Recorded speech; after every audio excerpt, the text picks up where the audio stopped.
She walked into the courtroom in a faded hoodie, head down, hands in her pockets, dismissed by the world as another silent shadow, but by the time the gavel dropped, a United States Admiral was on his feet, saluting her, calling her captain. And the jury that mocked her would never forget what they'd done. Want more stories that twist reality, redefine power, and uncover buried truths? Subscribe now and stay shocked. She walked into the courtroom unnoticed, her hood drawn loosely over her braided hair, sneakers squeaking slightly on the polished floor, her face a quiet canvas of unreadable calm, and from the moment she sat in the back row, folded into herself. The eyes that glanced her way categorized her black. Young, silent, alone, unremarkable. But what they didn't know, couldn't possibly guess, was that her silence wasn't weakness, but waiting. Her slouch wasn't defeat but disguise, and the storm beneath her stillness was a legacy forged in classified missions and battle-cracked oceans, a legacy that even now was being put on silent trial, not by law, but by perception. The jury, a group of 9 white and 3 non-white individuals, seated just steps from the judge's podium, glanced at her with the unspoken judgment of those who thought themselves righteous by rulebook, but blind by bias, their soft chuckles, and muttered comments about the hoodie girl revealing more about them than they realized. And yet she sat unmoved, unblinking, because this case wasn't about her. Not yet. It was about her younger brother.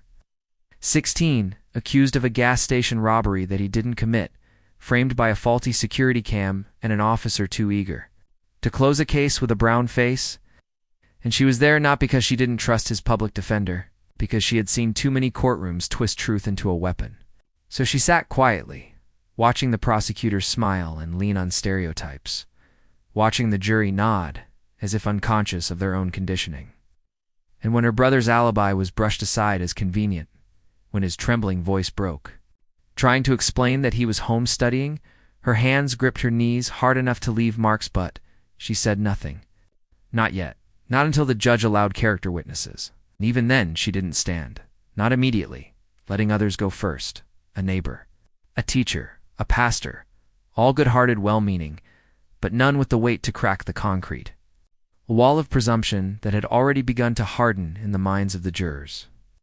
And then, at last, when the defense attorney sighed and glanced around in faint desperation, she stood, slowly pushed her hood back, revealing a gaze that was calm, steel, and storm, and walked forward, not with bravado, but with a precision that made one of the guards straighten involuntarily, and when asked her name, she gave it simply, Commander Aisha Trenholm, United States Navy. The courtroom went still for a second, as if the name had tilted the very air, and one of the jury members frowned, as if the title was a trick. But then she reached into her coat pocket and withdrew a thin, laminated card. Captain Aisha Trenholm, Navy Special Warfare Command, decorated with 3 distinguished service medals, Silver Star. In classified citations, known only to 4-star generals and buried Pentagon files, and when she handed it to the bailiff, the judge raised an eyebrow, the prosecutor hesitated, and the jury leaned forward, their previous judgments colliding violently with this new reality. And as she spoke, her voice was calm, level, trained by years of commanding teams behind enemy lines, but it carried with it the authority of someone who had seen death, negotiated with it, and returned, someone who had led men through burning oil fields and war zones, who had earned the rank of captain not by politics, but by surviving missions that others never spoke of aloud. And she looked each juror in the eye as she said, "My brother is many things a poet, a nerd, sometimes too proud to ask for help, but he is not a thief. And if you think the blood in his veins is criminal, then let me assure you, it is the same blood that courses through mine. The same blood that has served this country in silence, while people like you dismissed us in ignorance." And for a moment, not a single person breathed, till a soft sound broke the stillness, the shuffle of a man in uniform, tall, decorated, seated in the 3rd row, whom no one had noticed before, who stood slowly, his medals catching the courtroom lights, and said in a voice both thunder and reverence, "Captain Trenholm, it is an honor," and saluted her with full military protocol, drawing stunned gasps and scattered murmurs. and when the judge asked his name, he responded, "Admiral Gregory Stanton, retired, former Joint Special Operations Commander. And this woman once saved my entire squadron in the Gulf under fire. She is not just a captain, she is a legend in our ranks." And with that, the room shifted permanently, the jury's expressions collapsing into guilt, respect, and self-reckoning. And even the prosecutor lost his smirk, fumbling through his papers. Suddenly very small, very mortal, and after that, it was only a matter of time.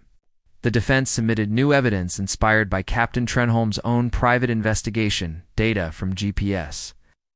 Logs she'd decrypted herself, time-stamped metadata proving her brother's innocence, including a digital fingerprint from the real suspect.